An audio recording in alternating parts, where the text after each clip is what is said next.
साथियों, आज हम इकाई 6 हिंदी उपन्यास में देवरानी जेठानी की कहानी पंडित गौरीदत्त द्वारा लिखित उसका अध्ययन करेंगे। पहले हम इसके बारे में मुख्य बातें देखेंगे। इसका प्रकाशन 1870 ईस्वी में हुआ है और ये हिंदी का प्रथम उपन्यास माना जाता है। किसी भी उपन्यास, कहानी, निबंध आदि को पढ़ने से पहले हमें उसकी मुख्य विषय वस्तु और उनके पात्रों के बारे में जरूर ध्यान रखना चाहिए।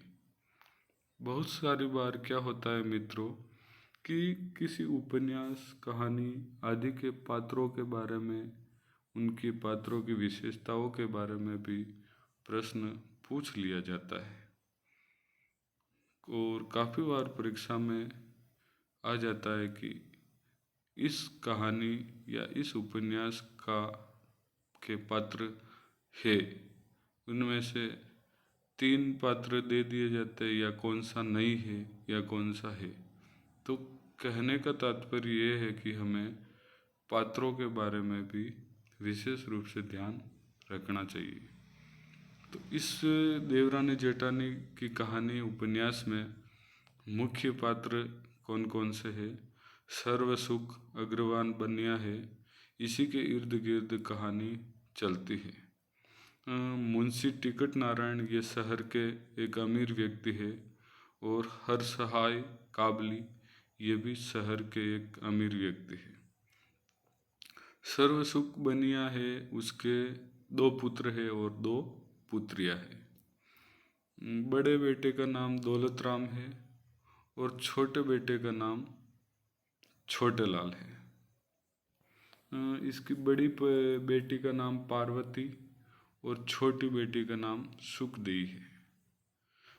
दौलत राम का बेटा कन्हैया है और मूलिया दौलत राम की बेटी है।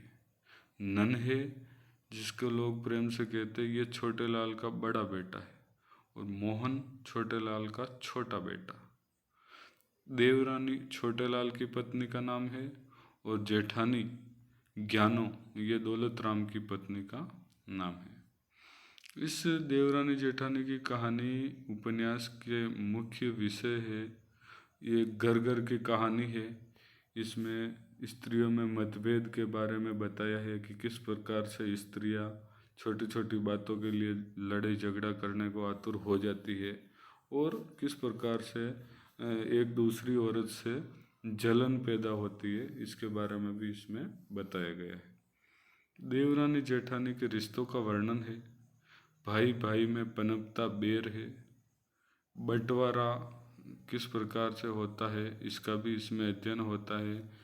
हवेली के बारे में और जो संपत्ति अग्रवाल बनिया छोड़ देता है पीछे, उसके बारे में भी पंचायत बैठती है और उनका बंटवारा करती है। अंधश्रद्धा को बढ़ावा इसमें दिया जाता है।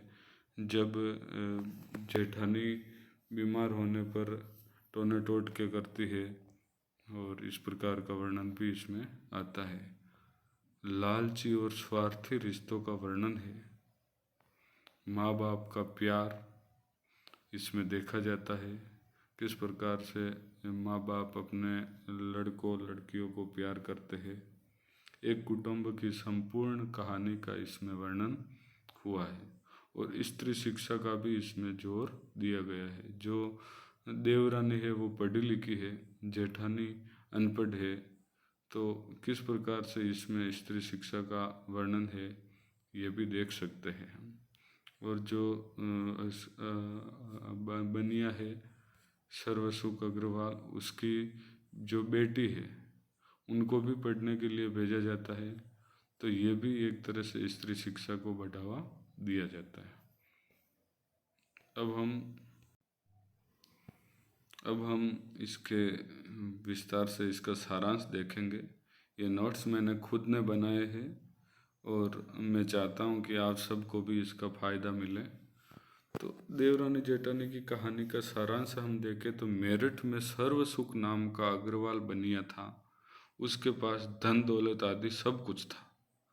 माता पिता हैजे के कारण बचपन में ही मर गए थे, इसलिए चाचा ने उनका लालन पालन किया। सर्वसुख अग्रवाल का पहले गलियों में फेरी करके घूमता था, बाद में परचूरन की एक छोटी सी दुकान लगा ली। यानी कि किस प्रकार से एक छोटे से व्यापारी ने एक छोटे सा धंधा करके किस प्रकार से एक बड़ा सेठ बन जाता है, इसको भी हम इस कहानी में देख सकते हैं।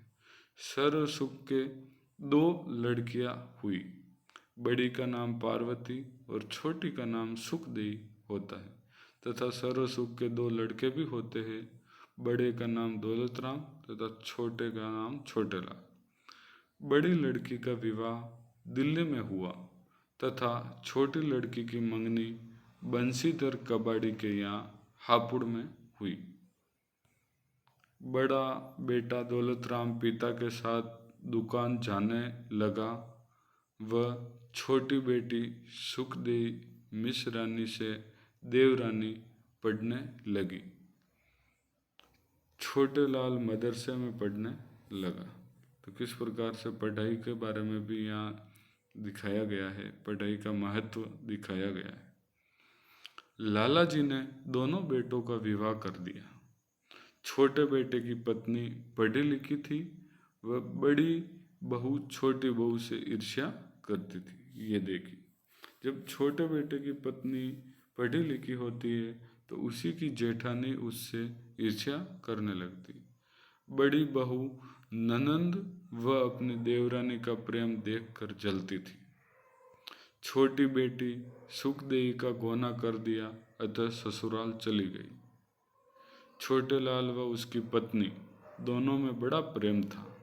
दोनों एक दूसरे की सलाह से कार्य करते थे। जेठानी को घर का कामकाज भी ठीक से नहीं आता था, अतः देवरानी को ही दोनों वक्त चूल्हा फूंकना पड़ता था।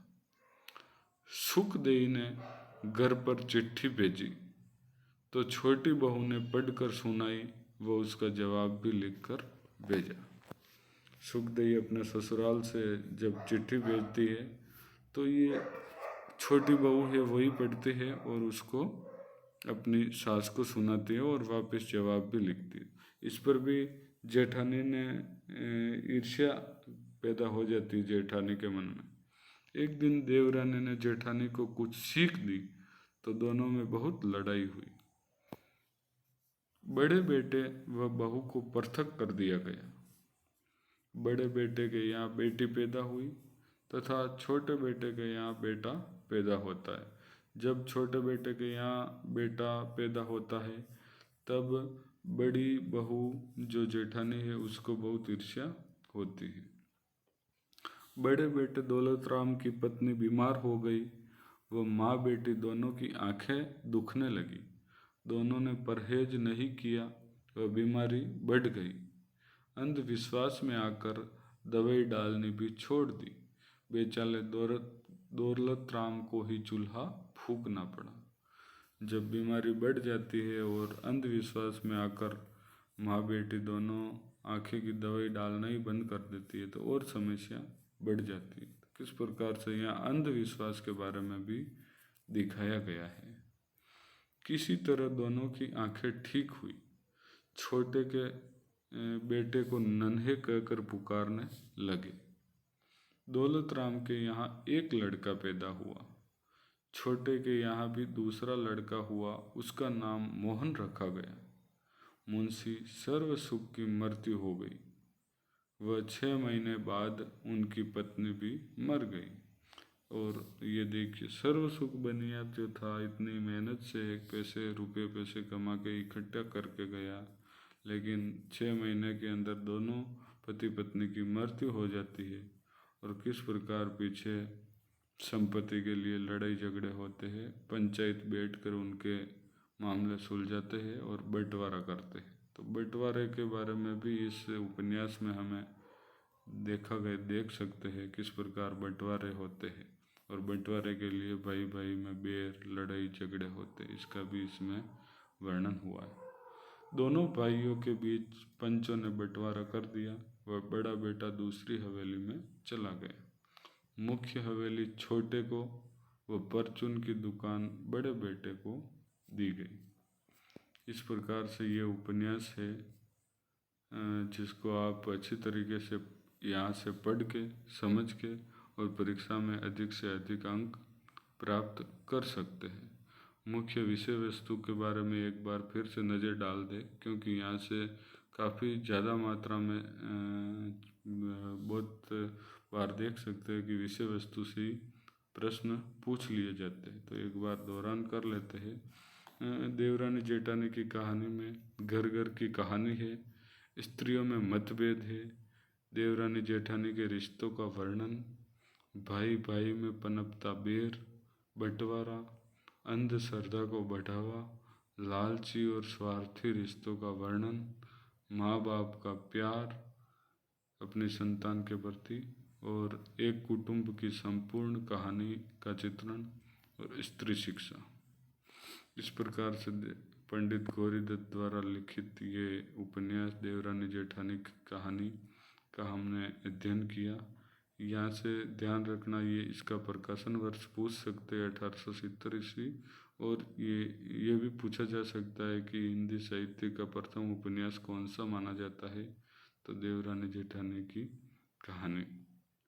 इस प्रकार से मैं कैलाश डीडवाणिया, असिस्टेंट प्रोफेसर मामा बालेश्वर दयाल राजकीय स्नातकोत्तर महाविद्यालय कुशलगढ़, आपको ये अपनी आज की क्लास कैसी लगी कमेंट बॉक्स में ज़रूर बताएं, और अगर पसंद आई हो तो लाइक और शेयर ज़रूर करें।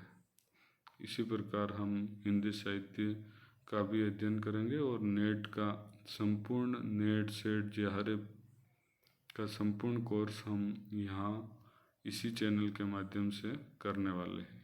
तो अपने दोस्तों को ज़रूर शेयर करें और लाइक और सब्सक्राइब चैनल को ज़रूर करें। धन्यवाद।